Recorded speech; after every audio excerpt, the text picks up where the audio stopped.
حضرت علی سے منقول ہے کہ اصحاب رس حضرت سلیمان کے زمانے میں رہتے تھے اور صنوبر کے ایک درخت کی پرستش اور پوجا کرتے تھے۔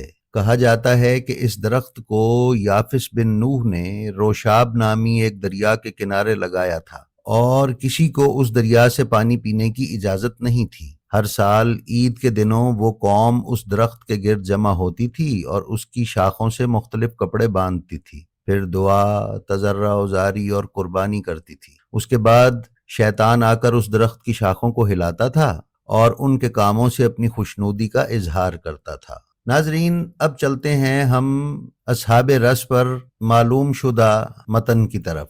یہ متن ہم آپ کی خدمت میں سید محمد صوفی کی کتاب حکایات القرآن سے پیش کریں گے۔ ناظرین، بیان ہوا ہے کہ وہ بڑا دریا جس میں ہمیشہ پانی کی فراوانی رہتی تھی، ان لوگوں نے اس کے دونوں کناروں پر ایسی